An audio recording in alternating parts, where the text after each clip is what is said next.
Muito bem, muito boa noite, quase boa noite, né, para os amigos que nos assistem hoje ao vivo, dia 25 de janeiro, nesta quarta-feira aqui dos estúdios de São Paulo, para todo o Brasil, começando hoje, essa semana, começando os cursos de 2012 da Rede LFG. Hoje é a primeira aula de resolução de questões de direito penal. Essa pré-aula que vocês assistem das 10 para 6 até as 10 para 7, antes de começar o seu curso. E também, para quem está assistindo a gravação de manhã, na quinta-feira de manhã, ela começa aí por volta de meio-dia e vai até a 1h da tarde, depois da aula principal. Então, é o nosso curso de resolução de questões. Um curso muito importante, por quê? Ele é muito importante porque ele vai te focando, ele vai te direcionando a como responder questão de prova. Tá? Vocês vão perceber que muitas questões são cópia da lei, algumas questões exigem doutrina, mas a primeira fase, muita coisa está relacionado à lei seca, súmula, ou seja, exige que você esteja sempre atualizado. É essa a nossa função, é essa a nossa missão aqui com vocês. Legal? Eu sou Paulo Sumariva, sou professor aqui da rede, vamos nos encontrar aí com certeza em muitos cursos aqui da rede. Vou deixar à disposição de vocês o meu Twitter, já passou aí o Twitter, né? É o @profsumariva e o meu e-mail que é o paulosumariva@ig.com.br. Fico à disposição de vocês, quero que vocês me sigam no Twitter, mandem e-mail com alguma dúvida, a gente vai respondendo. Tá aí o @profsumariva e também o meu blog, né? Quem quiser ir lá visitar meu blog, lá no site atualidadesdodireito.com.br/Paulo Sumariva, também muita dica de concurso, muita aula, muita coisa bacana para você. Legal? Então, vamos lá. Separamos aqui algumas questões, vocês já imprimiram, vocês já receberam, já estava disponível no site, então vocês já têm acesso a essas questões. Vamos resolver junto, tá? A gente vai lendo aqui, vamos colocar aqui na tela a questão, a gente vai lendo a questão e vai resolvendo com vocês. Legal? A primeira questão, Fundação Carlos Chagas, questão que caiu na prova de juiz de direito substituto do Tribunal de Justiça de Pernambuco. Olha a questão que interessante. No crime de lesão corporal, praticado no contexto de violência doméstica, no crime de lesão corporal praticado no contexto de violência doméstica. E aí nós temos 5 hipóteses. Nós temos a alternativa A, alternativa B, alternativa C, alternativa D, alternativa E. Vamos ver cada uma delas para a gente poder, então, identificar a resposta. Qual é a resposta correta aqui? A alternativa A fala o seguinte: o sujeito passivo no crime de lesão corporal do Código Penal é sempre a mulher? A Flávia vai colocar para a gente na tela o artigo 129, parágrafo 9º do Código Penal, para a gente poder entender essa resposta e não cair em peguinha. Olha o que fala o parágrafo 9º do artigo 129 do Código Penal. Está relacionado à violência doméstica lá, o parágrafo 9º. Se a lesão for praticada contra ascendente, descendente, irmão, cônjuge ou companheiro, ou com quem conviva ou tenha convivido, ou ainda prevalecendo-se o agente das relações domésticas de coabitação ou de hospitalidade. A gente está falando aqui que a vítima tem que ser mulher? Não. Fala em irmão, fala em companheiro, fala em cônjuge, homem. Vítima pode ser tanto homem como mulher. Então, cuidado, hein? Na violência doméstica, prevista no artigo 129 do Código Penal, a vítima é tanto homem quanto mulher. A única questão é que a vítima mulher é que vai ter direito, né, a receber as medidas protetivas da Lei Maria da Penha. O homem, até agora, em que tese, não. Tá certo? Mas o homem pode ser vítima, sim, da violência doméstica. Então, a alternativa A está fora, está errado, não é a alternativa A. Alternativa B. A alternativa B fala o seguinte: é necessário que a vítima conviva com o agente. Então, para que ocorra a violência doméstica do parágrafo 9º, é necessário que a vítima conviva com o agente. Vamos voltar lá no artigo 129, parágrafo 9º. Olha o parágrafo 9º. Se a lesão for praticada contra ascendente, descendente, irmão, cônjuge ou companheiro, ou com quem conviva ou tenha convivido. Conviva ou tenha convivido. Então a alternativa B está errada. Por quê? A alternativa B fala que é necessário que a vítima conviva com o agente. Não. Conviva ou tenha convivido. Então a alternativa B está fora também. Está errado. Alternativa C. Não incide a agravante de o crime ser cometido contra a cônjuge se a ofendida é casada com o autor. A lei não fala nada se a ofendida tem que ser casada ou não. Então, a princípio, essa alternativa aqui está correta. Tá? A princípio, vamos ver as demais. Mas a alternativa C, ela está de acordo com o parágrafo 9º do artigo 129. Alternativa D de dado.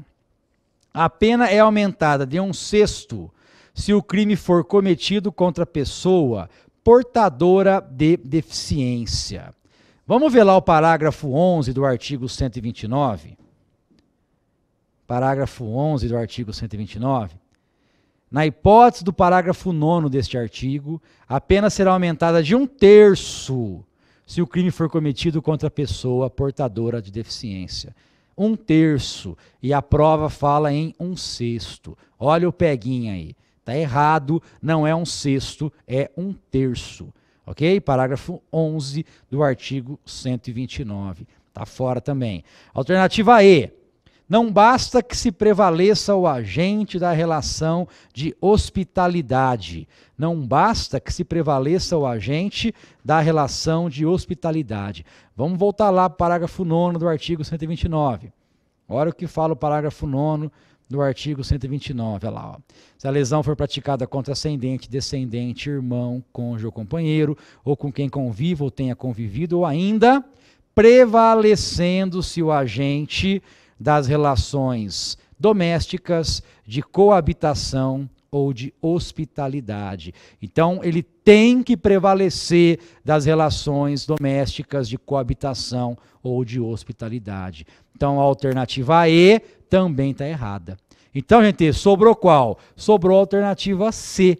Então, a correta aqui é justamente a alternativa C. É aquela que está de acordo com o parágrafo 9º do artigo 129, ligado aí à violência doméstica prevista no Código Penal. Tá certo? Então, não incide a agravante se o crime cometido contra a cônjuge, se a ofendida é casada com o autor. Pode ser casado ou não, tá ali, aplica o parágrafo 129. Legal? Tranquilo? Vamos lá, segunda questão.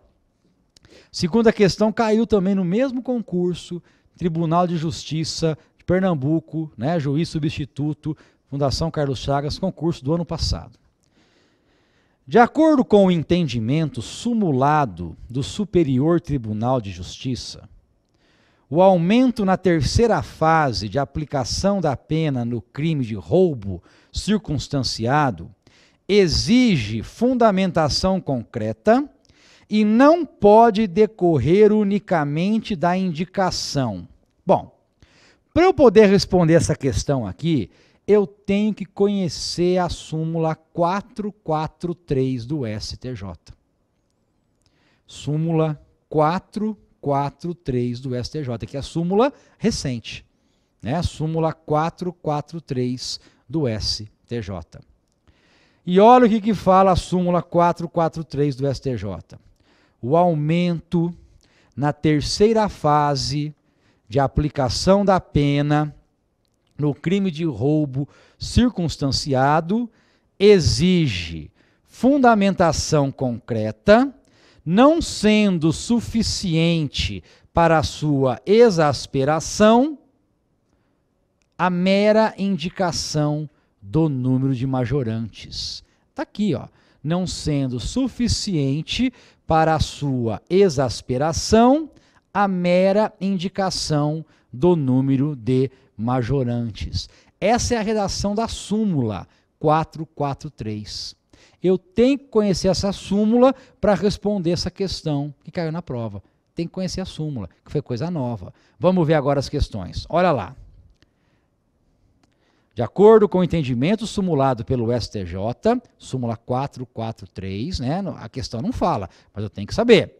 O aumento na terceira fase da aplicação da pena no crime de roubo circunstanciado exige fundamentação concreta e não pode decorrer unicamente da indicação. Aí tem lá 5 alternativas. Gravidade abstrata do delito, circunstância do acusado responder a outras ações penais, reincidência do réu, consumação ou não do delito, número de majorantes. Está aí, ó. É a alternativa E. Eu não posso decorrer unicamente da indicação do número de majorantes. Tá certo? Alternativa E da nossa prova, que é o que está na súmula 443 do STJ. Vejam, eu tenho que conhecer a súmula do STJ para poder responder essa questão. Se eu não conhecia a súmula, eu errei a questão. Tá certo? Então veja como é importante a atualização de vocês. Perguntinha de súmula, tá? Eu tenho que saber a súmula. Quem leu essa súmula, quem assistiu às aulas aqui do LFG, ficou sabendo da súmula, isso foi falado, matou a questão. Né? Questão tranquila, desde que conheça a súmula. Número de majorantes, alternativa E. Beleza? Outra questão também do concurso, juiz substituto, Tribunal de Justiça de Pernambuco, também do mesmo concurso, relacionado a crimes contra a liberdade sexual. Isso aqui também é novidade. Isso aqui eu também tenho que conhecer as mudanças que tivemos no Código Penal recentes. Nos crimes contra a liberdade sexual, não constitui causa de aumento da pena, a circunstância de.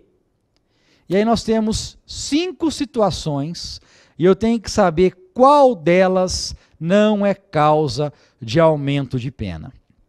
Para eu responder essa questão aqui, gente, eu tenho que conhecer o artigo 226 do Código Penal e o artigo 234A do Código Penal. Então, primeiro, vamos colocar para a gente o artigo 226. A gente vai ler o artigo 226 e depois ler o artigo 234A do Código Penal. Então tá lá, o artigo 226. A pena é aumentada. 1. Da quarta parte, se o crime é cometido com o concurso de 2 ou mais pessoas.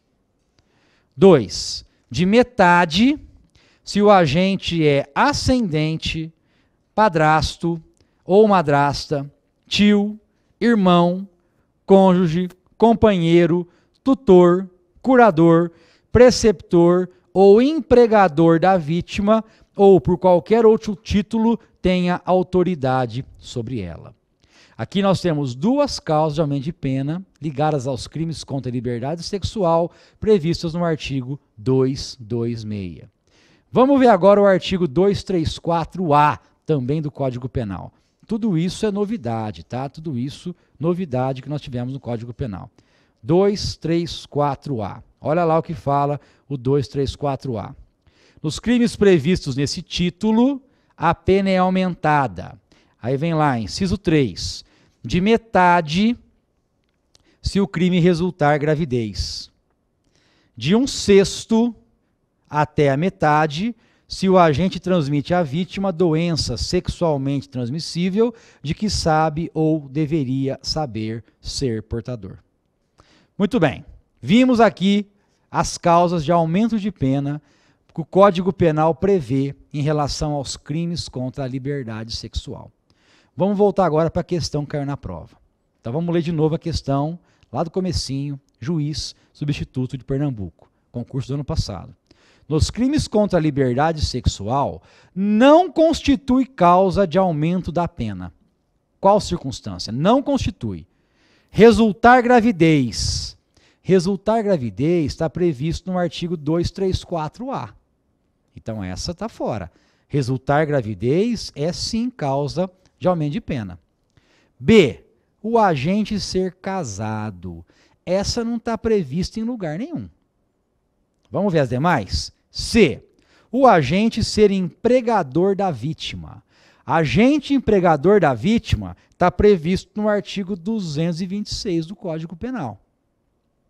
D. Crime ser cometido com concurso de 2 ou mais pessoas. Também está previsto no artigo 226 do Código Penal. E. Agente transmitir doença sexualmente transmissível de que sabe ser portador. Também está previsto no artigo 234-A do Código Penal. Então vejam, dessas circunstâncias que foram arroladas aqui, apenas a alternativa B não é causa de aumento de pena. Então a resposta aqui é a alternativa B. O fato do agente ser casado, isso não representa causa de aumento de pena para os crimes praticados contra a liberdade sexual. Fácil, tranquilo, tem que conhecer a lei seca, tem que conhecer as novidades da lei que alterou aí os crimes contra a liberdade sexual, precisa conhecer o artigo 226, o artigo 234-A, também resposta que dá para matar, né? Isso exige o quê? Vai exigir sempre uma leitura da lei seca. Muito importante, primeira fase, vocês irem se habituando a essa leitura da lei seca. Legal? Beleza? Vamos lá, outro teste. Também concurso Tribunal de Justiça de Pernambuco, ano passado.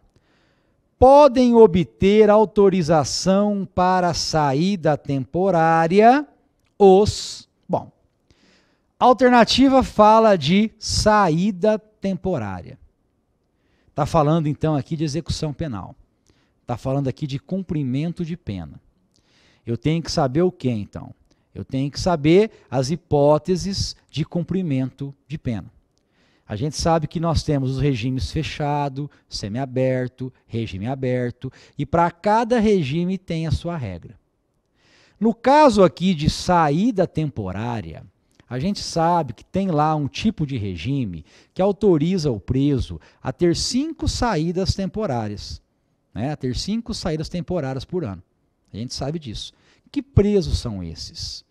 Para lembrar dessa alternativa, é só a gente ir lá no artigo 122 da Lei de Execução Penal. Opa, voltei. Artigo 122 da Lei de Execução Penal. Tem que conhecer a Lei de Execução Penal, que é a Lei 7.210 de 84. Olha lá o artigo 122. Lei 7.210 de 84. Tá lá, ó. Olha lá o que fala esse artigo 122. Os condenados que incumprem pena em regime semiaberto, condenados que cumprem pena em regime semiaberto, poderão obter autorização para saída temporária do estabelecimento, sem vigilância direta, nos seguintes casos. E aí vem visitar a família, frequentar cursos, participar de atividades, muito bem. Vamos voltar lá para a alternativa. Vamos voltar para a questão. Olha o que a questão queria saber. Podem obter autorização para saída temporária. Alternativa A. Os condenados que cumprem pena em regime semiaberto.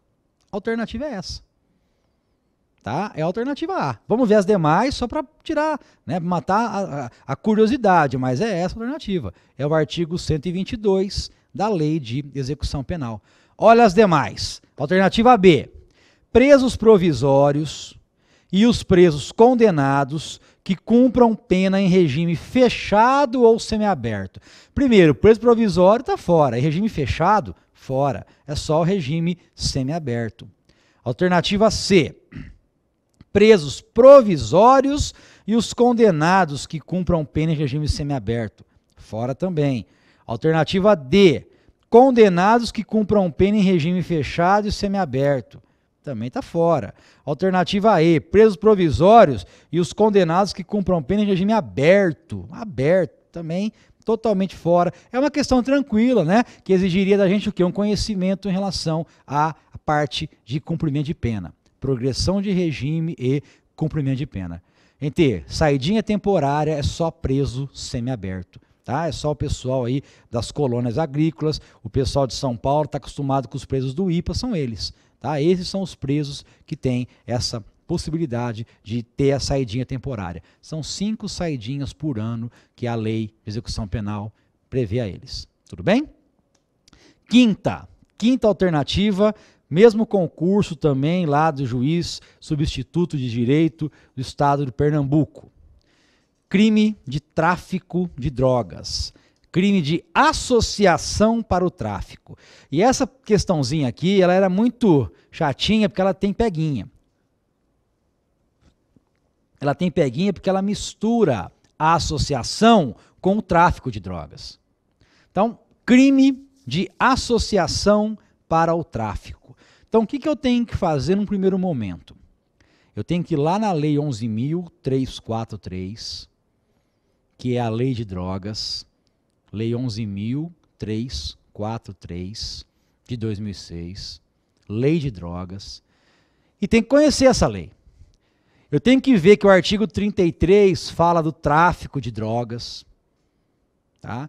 Tenho que ver que o artigo 35 fala da associação para o tráfico. Então, isso. Vamos lá para a gente, lá no artigo 35 primeiro. Olha lá o que fala o artigo 35. Associarem-se 2 ou mais pessoas para o fim de praticar, reiteradamente ou não, qualquer dos crimes previstos nos artigos 33, caput, parágrafo 1º e 34. É o tráfico de drogas, né, e também relacionado aí ao tráfico de maquinários e tudo mais. Artigos 33, caput, parágrafo 1º e o artigo 34 da Lei de Drogas.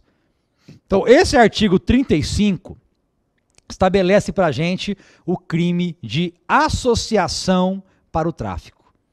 Tá? Esse artigo estabelece para a gente o crime de associação para o tráfico. E aí ele coloca alternativas querendo enganar a gente, querendo colocar, né, cair a gente em peguinha, cair a gente, né, uma situação que se você não conhece a lei de drogas, você acaba errando. Vamos responder as questões para você ter essa ideia. Primeiro, olha a alternativa A, já dá para você descartar de plano, né? Exige o concurso de mais de 3 pessoas. A lei que eu acabei de ler exige quantas pessoas? 2. Então essa alternativa está fora. Eu já lendo a alternativa, eu vou lembrar do artigo 35, matou. Essa está fora. Eu tenho que ter o concurso de pelo menos 2 ou mais. Então essa está fora. B. Permite a concessão do livramento condicional após o cumprimento de 1/3 da pena, ser primário o condenado, ou de metade ser reincidente em crime doloso. Então, essa é a regrinha comum lá do Código Penal para os crimes comuns. 1/3 e metade. Mas a lei do tráfico de drogas, ela prevê uma situação diferente. Vamos colocar para a gente, Flávio, o artigo 44 da Lei de Drogas, da 11.343. Olha o parágrafo único do artigo 40. Vamos ler o artigo 44 e depois o parágrafo único. Artigo 44. Os crimes previstos nos artigos 33, caput, parágrafo 1º, 34 a 37, então 35 está aí no meio.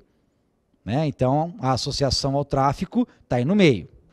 São inafiançáveis e insuscetíveis de sursi, graça, indulto, anistia e liberdade provisória, vedada a conversão de suas penas em restritivas de direito. Discute-se muito a legalidade disso, né? O Supremo está batendo muito nisso aí. Parágrafo único. Nos crimes previstos no caput desse artigo, está a associação no meio, dar-se-á o livramento condicional após o cumprimento de 2/3 da pena. Após o cumprimento de 2/3 da pena, vedada a sua concessão ao reincidente específico. Então, olha a sacanagem aí. Eles colocam no meio uma questãozinha que exige um conhecimento um pouco maior da lei. Então, essa alternativa B, colocando 1/3 e metade, ela está errada. Por quê? Porque ela não está de acordo com o artigo 44, parágrafo único. Nem mesmo, né, com o artigo 83 do Código Penal, no inciso 5, que também fala isso em relação aos crimes hediondos. Então não é nada de 1/3 e metade, são 2/3. E se for reincidente, não tem livramento condicional. Parágrafo único do artigo 44 da Lei de Drogas. Então a alternativa B também está fora. Tá? A alternativa B também está fora. Olha a alternativa C também, é outro peguinha, outra sacanagem. Olha lá a alternativa C. Admite a redução da pena de 1/6 a 2/3, desde que o agente seja primário, de bons antecedentes, não se dedique às atividades criminosas, nem integre organização criminosa. Gente, realmente, essa alternativa C, ela existe na Lei de Drogas. Só que ela existe no crime de tráfico de drogas, não no crime de associação ao tráfico. Essa alternativa aqui, ela é cópia do parágrafo 4º do artigo 33. O artigo 33, vamos lá então colocar para a gente o artigo 33, parágrafo 4º. O artigo 33, está aí na sua tela, ó, prevê o crime de tráfico. Importar, exportar, remeter, preparar, produzir, fabricar, adquirir, vender, expor à venda, oferecer, ter em depósito, transportar, trazer consigo, guardar, prescrever, ministrar, entregar a consumo ou fornecer drogas, ainda que gratuitamente, sem autorização ou em desacordo com determinação legal ou regulamentar. Então veja, aqui é crime de tráfico de drogas, artigo 33. Você descendo no artigo 33, para quem não conhece, é importante conhecer agora, nós temos o parágrafo 1º, desce mais um pouquinho, parágrafo 2º, parágrafo 3º, e aí aparece o parágrafo 4º. E olha o que fala o parágrafo 4º. Nos delitos definidos no caput e no parágrafo 1º deste artigo, ou seja, artigo 33, as penas poderão ser reduzidas de 1/6 a 2/3, vedada a conversão em penas restritivas de direito, desde que o agente seja primário, bons antecedentes, não se dedique às atividades criminosas, nem integre organização criminosa. Veja que esse parágrafo 4º existe, só que ele é do parágrafo 4º do artigo 33. E o teste está estudando o artigo 35. O teste está falando em associação ao tráfico. Olha o peguinho aí. Se você está fazendo a prova sem prestar atenção, você vai acabar errando.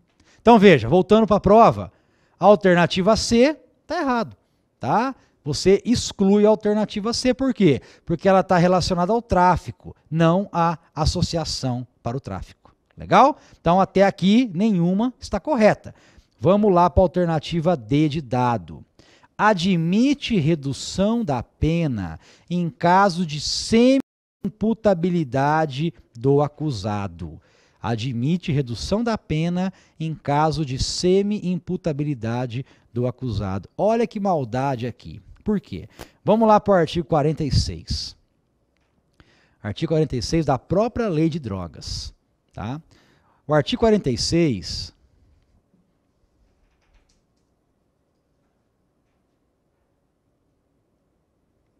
Olha lá o artigo 46. As penas podem ser reduzidas de 1/3 a 2/3, se por força das circunstâncias previstas no artigo 45, o agente não possuía, ao tempo da ação da omissão, a plena capacidade de entender o caráter ilícito do fato ou de determinar-se de acordo com esse entendimento. Aqui está a semi-imputabilidade. Aí você pensa, poxa, olha aí a possibilidade sim de se aplicar a redução de pena se o réu for semi-imputável. Artigo 46. Só que o artigo 46 fala das circunstâncias do artigo 45. Aí eu vou subir um pouquinho e vou lá no artigo 45. Olha o que fala o artigo 45. É isento de pena O agente que, em razão da dependência, ou sob o efeito proveniente de caso fortuito ou força maior de droga, era, ao tempo da ação ou da omissão, qualquer que tenha sido a infração penal praticada, inteiramente incapaz de entender o caráter ilícito do fato ou de determinar-se de acordo com esse entendimento. Então, o que está falando aqui?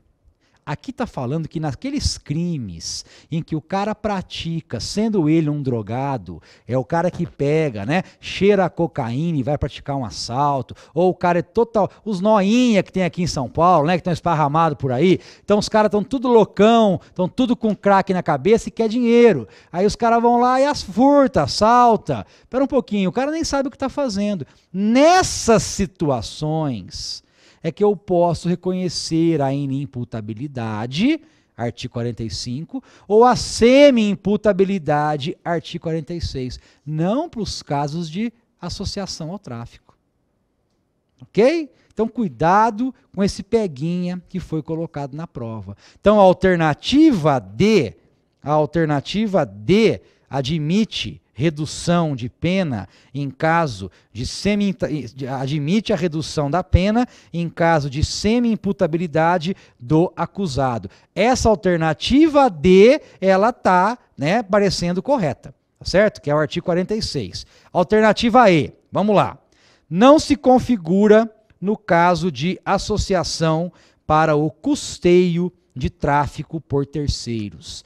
Não se configura no caso de associação para o custeio de tráfico por terceiros. Por que não? Tá? Por que não? Se você pegar lá, né, o próprio artigo 35, parágrafo único, vamos lá para o artigo 35, parágrafo único, olha o que fala o artigo 35, parágrafo único.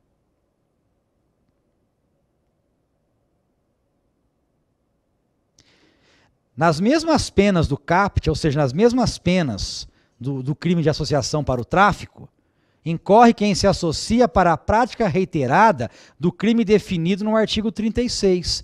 E olha o que fala o artigo 36. Financiar ou custear a prática de qualquer dos crimes previstos nos artigos 33, caput, parágrafo 1º e 34 dessa lei. Então, se configura sim, tá? Se configura sim o tráfico para a associação para o tráfico, também se for para custear tráfico de terceiro.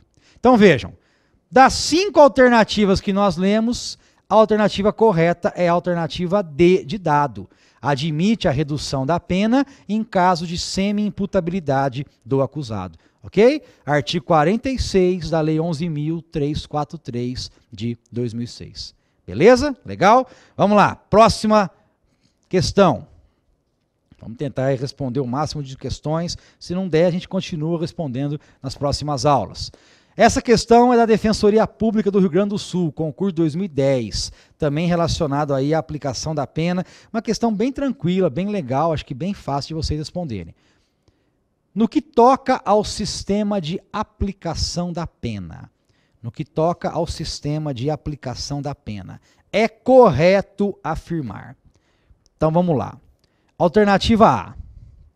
Há previsão no artigo 44 do Código Penal de substituição da pena privativa de liberdade para condenados reincidentes, ainda que a reincidência tenha se operado em virtude da prática do mesmo crime, desde que o segundo delito não envolva violência ou grave ameaça à pessoa.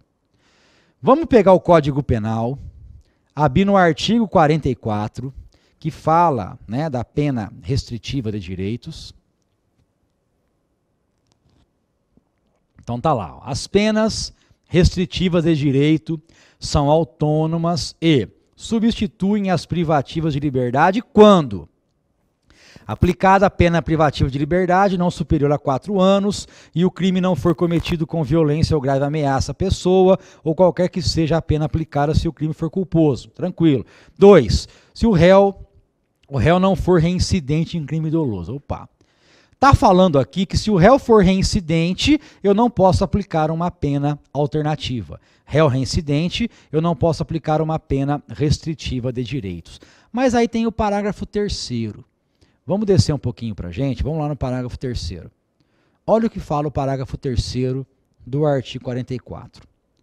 Se o condenado for reincidente, o juiz poderá aplicar a substituição, desde que, em face de condenação anterior, a medida seja socialmente recomendável e a reincidência não se tenha operado em virtude da prática do mesmo crime. E a reincidência não se tenha operado em virtude da prática do mesmo crime. Vamos voltar lá para o teste. Olha o que fala o teste. A previsão do artigo 44, de substituição da pena para... sim. Ainda que a reincidência tenha se operado em virtude da prática do mesmo crime. Está errado. Tá errado. Então, eu posso, desde que a reincidência não se tenha operado em virtude da prática do mesmo crime. Então, a alternativa A está errada. Está em desacordo com o parágrafo 3º do artigo 44 do Código Penal. Legal? Vamos ver a alternativa B. Olha o que fala a alternativa B. Segundo o Código Penal, na hipótese de sobrevir condenação definitiva à pena privativa de liberdade por outro crime durante a execução de pena restritiva de direitos, então o cara está cumprindo uma pena restritiva de direitos e aí vem uma condenação por um outro crime a uma pena privativa de liberdade. A conversão da pena substitutiva em sede de execução será obrigatória, mesmo que seu cumprimento seja compatível com o regime de cumprimento da pena definido na segunda sentença condenatória. Ou seja, o cara está cumprindo a pena já, uma pena restritiva. Surge uma segunda condenação numa pena privativa de liberdade. Pela alternativa aqui, o juiz é obrigado a modificar a pena. Vamos ver o que fala o artigo 44, parágrafo 5º do Código Penal. Então vamos lá. Parágrafo 5º do Código Penal. Olha a redação. Veja como é cópia da lei o teste. Parágrafo 5º. Sobrevindo condenação à pena privativa de liberdade por outro crime, o juiz da execução penal decidirá sobre a conversão. Podendo deixar de aplicá-la se for possível ao condenado cumprir a pena substitutiva anterior. Vejam que o teste usa a expressão que o juiz será obrigado. Ele não será obrigado. O juiz vai analisar e, se possível, aplicar ou não. Ele vai ver a possibilidade, inclusive, do agente continuar cumprindo a pena restritiva de direitos que foi aplicada anteriormente. Ok? Então, essa linha B, a alternativa B, está errada. A alternativa B, ela está na contramão do que fala o artigo 44, parágrafo 5º do Código Penal. Então, a alternativa B também está fora. Vamos ver a alternativa C. Peguinha também a alternativa C. Olha lá. Nas hipóteses relativas à Lei 11.340 de 2006, Lei Maria da Penha, conhecida como Lei Maria da Penha, a vedação legal de substituição de pena privativa de liberdade por prestação de serviços à comunidade. Será que a Lei Maria da Penha fala isso? Será que nós temos na Lei Maria da Penha essa vedação legal de substituir a pena privativa de liberdade por pena de prestação de serviço à comunidade? Vamos pegar lá a Lei Maria da Penha, Lei 11.340. Essa não estava no papelzinho mais? Então eu esqueci.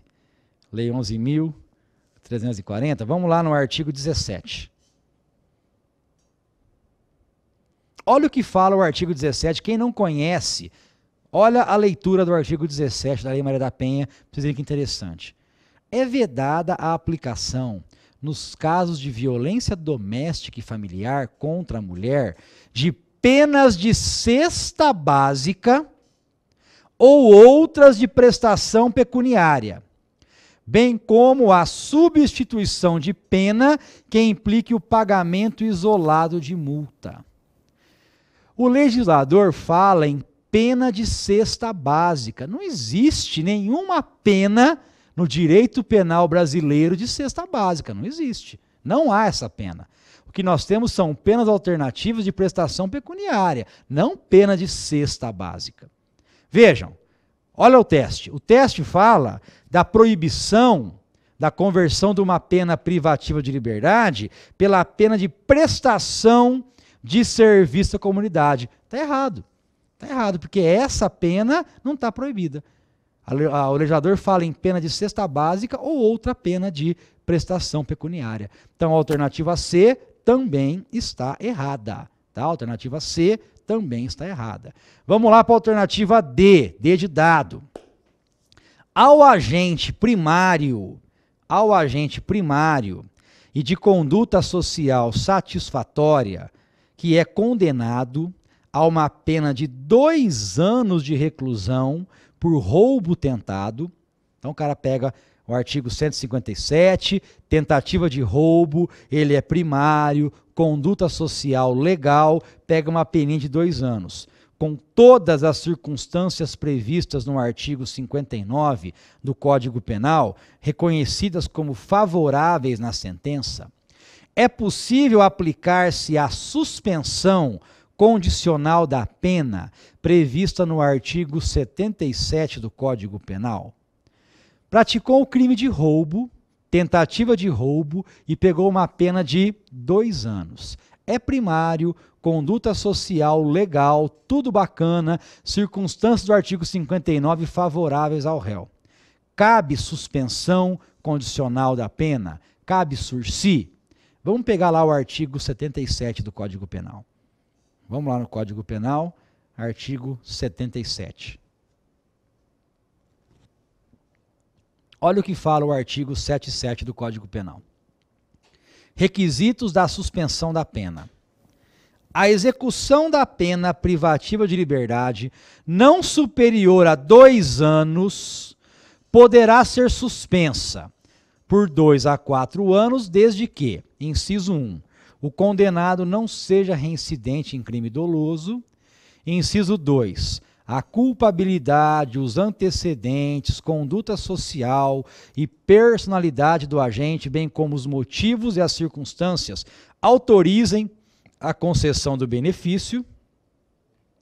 Inciso 3, não seja indicada ou cabível a substituição prevista no artigo 44 desse Código, que é a pena alternativa, que é a pena restritiva de direitos. Gente, olha que interessante. O cara pegou uma pena de até 2 anos. Cabe sursi. E não cabe pena restritiva de direitos. Por que não? Porque no crime de roubo tem violência, tem grave ameaça. E lá no artigo 44, nós acabamos de ver, proíbe, veda a substituição de uma pena privativa de liberdade por uma restritiva de direitos naqueles crimes em que tenha violência ou grave ameaça. Então aqui eu tenho uma das poucas hipóteses do Código Penal em que eu posso aplicar o sursi, em que eu posso aplicar a suspensão condicional da pena.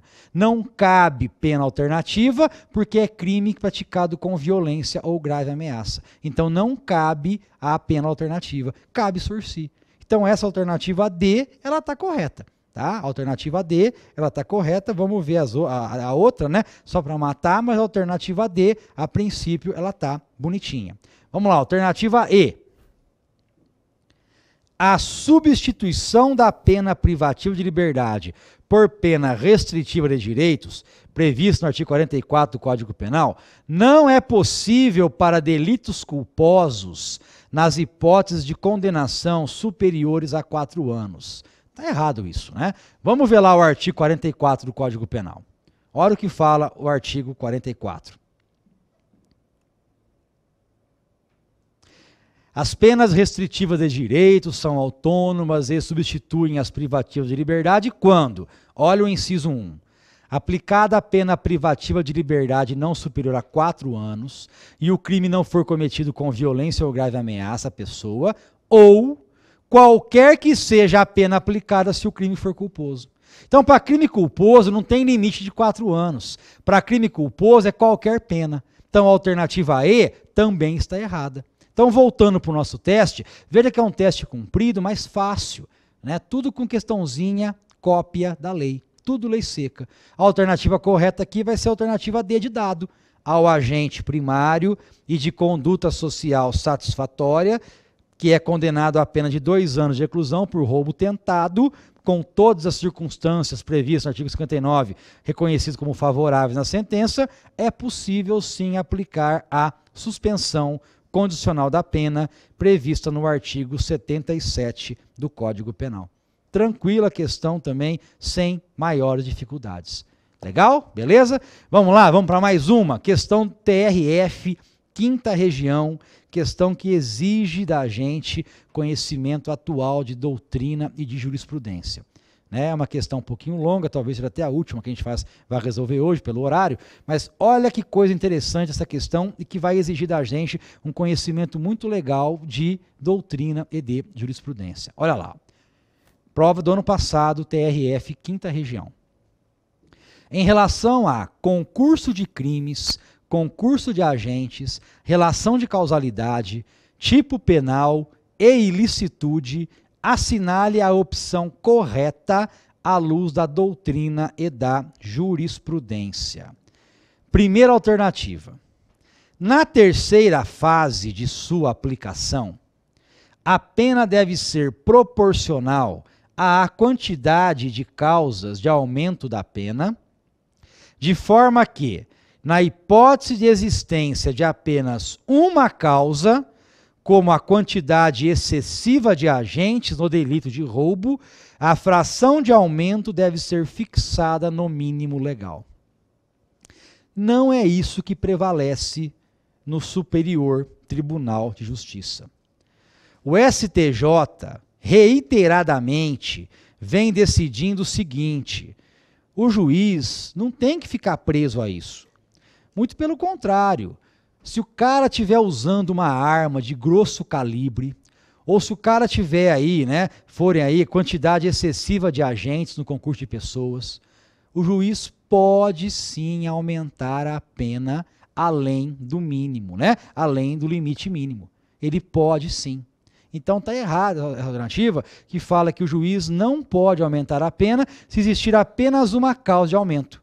Tá errado. O juiz pode aumentar sim. E, aliás, o próprio STJ, ele vem falando o seguinte, Ele fala que se o cara estiver usando arma branca e tiver participação de menor importância de outros agentes, o juiz pode aplicar a pena mínima. Olha que incoerência, Nesse caso, eu teria, então, 2 causas e eu vou aplicar a pena mínima. Então, o STJ, ele não disse nada disso do que está aqui no teste. Anotem um julgado interessante, é o HC 119, 444, da 5ª turma do STJ. HC 119, 444, da 5ª turma do STJ. Ministro Arnaldo Esteves Lima, um julgado de 2009 que fala justamente isso. Então a questão está errada. A alternativa A está incorreta. Ela não está de acordo com o julgamento do STJ. Legal? Alternativa B.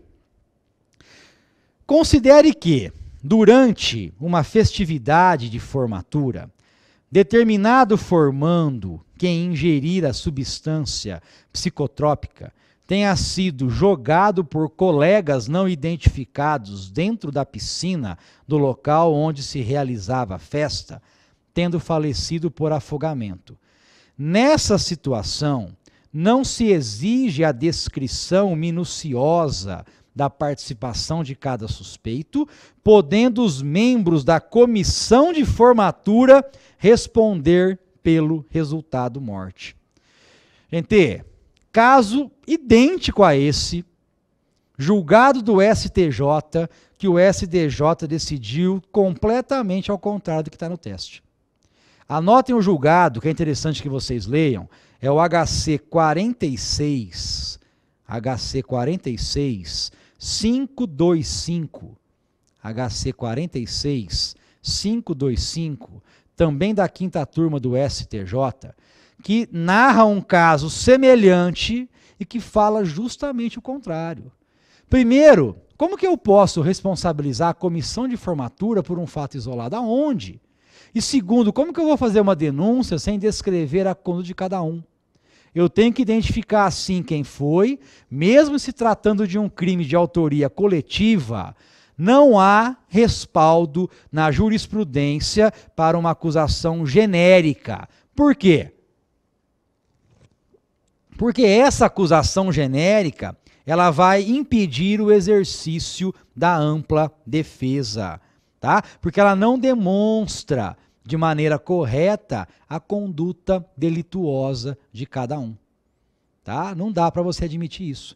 Então você vai ter que fazer a descrição e jamais você vai poder responsabilizar a comissão de formatura. Mas nem pensando em imputação objetiva dá para pensar nisso. A imputação objetiva, qual é o risco proibido que criou a comissão de formatura ao deixar a pessoa entrar numa festa? A gente parte do princípio da confiança que as pessoas que entram na festa vão lá para se divertir. Não vão lá para ingerir drogas e pular na piscina e morrer. Claro que não. Então, gente, não há como responsabilizar a comissão de formatura nesse caso. Ok? Legal? Vamos lá, vamos continuar. Alternativa C. Então, a B também está fora. Não está correto, não está de acordo com o que estabelece aí, né, os julgados do STJ. Alternativa C. No caso do agente ser reincidente,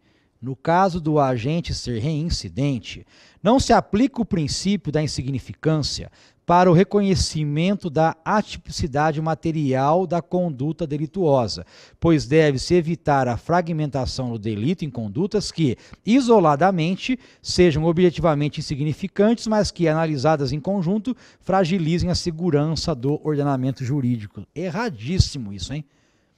Por que está errado?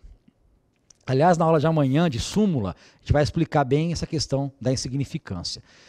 A insignificância, ela exclui a tipicidade material da conduta. Para eu falar em tipicidade, eu tenho que ter tipicidade formal mais a tipicidade material. A insignificância não gera violação, não gera uma situação que ofenda o bem jurídico protegido. Tá? O bem jurídico protegido, ele não será violado.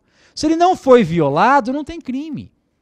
Tá? Se não houve violação ao bem jurídico protegido, não tem crime. Essa afirmação aqui está totalmente em desacordo com a doutrina e com a jurisprudência. Aliás, né, só para ilustrar, anota aí um julgado do STJ, é o HC 176006. HC 176006. Do ministro Og Fernandes, sexta turma do STJ. É um julgado que fala justamente sobre a aplicação do princípio da insignificância. Pouco importa se o réu é reincidente ou não, pouco importa, porque o fato é atípico. E se o fato é atípico, eu não vou analisar a reincidência. A reincidência eu analiso lá no cálculo da pena, não para falar se o fato é criminoso ou não. O fato do cara ser reincidente ou não interfere em nada na aplicação do princípio da insignificância. Legal?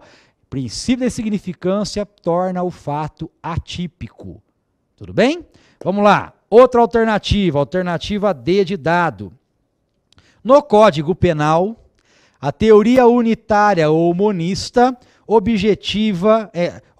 teoria unitária ou monista objetiva em relação ao estado de necessidade, situação na qual se encontra a pessoa que não pode razoavelmente salvar um bem, interesse ou direito, senão pela prática de ato que, em circunstâncias outras, seria delituosa. Está correto. Código Penal brasileiro adota a teoria unitária. Nosso Código Penal adota a teoria unitária. E, aliás, o que está aqui é o artigo 24 do Código Penal. Essa redação está correta. Tá? A gente vai ler a próxima, mas essa está corretíssima. O Código Penal adotou a teoria unitária. Tá? Diferente, né, da teoria diferenciadora, que fala, né, que é adotada no Código Penal Militar. Mas o nosso Código Penal adotou a teoria unitária. Estado de necessidade exclui a ilicitude, exclui a antijuridicidade, não exclui jamais a culpabilidade. Tá? Estado de necessidade não é causa exculpante, só exclui a antijuridicidade. Legal? Teoria unitária que é adotada pelo Código Penal. Beleza? Vocês vão estudar isso quando forem aí analisar as causas justificadoras. Tudo bem? Vamos só ver a alternativa E, o tempo está acabando, vamos ver a alternativa E, que não é ela, porque a correta é a D. No que tange ao crime continuado, para efeitos de aplicação da pena, adota-se no Código Penal a teoria da unidade real. Está errado, né? Tratando-se de concurso de crimes, as penas de multa devem ser aplicadas distintas e integralmente. Gente, Código Penal, em relação ao crime continuado, adota a teoria da ficção jurídica. Tá? O Código Penal, em relação ao crime continuado, adota a teoria da ficção jurídica. Ou seja, o agente pratica várias condutas, mas eu vou entendê-las que todas elas representam uma só. É aquela hipótese, o cara quer abrir uma oficina mecânica, mas o cara não tem dinheiro para abrir a oficina mecânica. Ele é funcionário de uma oficina, né, e quer abrir a dele, só que ele não tem dinheiro. O que ele faz então? Ele resolve levar as ferramentas da oficina que ele trabalha para a dele que ele vai montar. Só que para não chamar atenção, ele vai levando uma de cada vez. Um dia ele leva uma ferramenta, outro dia ele leva outra. Em 60 dias ele levou tudo para a casa dele. Vejam, ele praticou 60 furtos, tá? Mas a ideia é uma só, é um crime continuado. O crime começou na primeira conduta e acabou na última. O Código Penal, no artigo 71, prevê isso. Então, adota a teoria da ficção jurídica. Vejam, são várias condutas, mas o crime é um só. É um crime continuado. Eu vou aplicar a pena de um crime, tá? Aumentando essa pena, né? Dentro do que prevê o artigo 71 do Código Penal. Então, nosso Código Penal adotou a teoria da ficção jurídica, não a teoria da unidade real, que aí pela unidade real o crime é um só, e não existiria, então, essa possibilidade da ficção, da criação desse crime prolongado no tempo. Legal? O final do teste está correto, né? A alternativa E ainda fala o seguinte: tratando-se de concurso de crimes, as penas de multa devem ser aplicadas distinta e integralmente. Está correto, né? É o que fala o artigo 72 do Código Penal. O finalzinho está correto, mas está errado quando fala da adoção da teoria da unidade real. Não, é a teoria da ficção jurídica. A alternativa correta aqui é a alternativa D de dado. Essa que é a alternativa correta, que fala da teoria unitária ou monista em relação ao estado de necessidade. Legal? O tempo está esgotado, né? Vamos deixar meu Twitter aí para o pessoal ver. Vamos colocar meu Twitter, meu blog. Quero que vocês me sigam, né? Hoje é o nosso primeiro encontro, começando hoje o ano, né? Então vamos lá. Twitter meu é o @profsumariva, tá? Meu Twitter, @profsumariva. Meu e-mail é o paulosumariva@ig.com.br. Fico à disposição de vocês. Quem quiser entrar em contato, será um prazer, né? A gente poder trocar ideia pelo e-mail, pelo Twitter, que é mais fácil. A gente faz muita revisão, muita novidade, muita coisa bacana, né? O LFG lançando aí o curso oral para delegado, agora começa dia 6 de fevereiro. Quem passou por oral vai ter um curso específico para oral aqui no LFG, e isso já foi anunciado no Twitter, @profsumariva. Eu convido vocês para me seguir aí e a gente possa trocar bastante informação. Tem o meu blog também, que está hospedado lá no atualidadesdodireito.com.br. Quem quiser entrar no blog, fica à disposição. Muita aulinha bacana, muita coisa nova para que vocês possam ficar atualizados. Legal? Pode colocar o blog pessoal aí. O atualidadesdodireito.com.br/Paulo Sumariva. Gente, prazer, vamos começar o ano com tudo. Eu volto para a próxima. Amanhã tem aula comigo de súmulas, tá? A gente vai aí todo mês trazendo novidades para vocês. Até já, fiquem todos com Deus, bons estudos e até a próxima.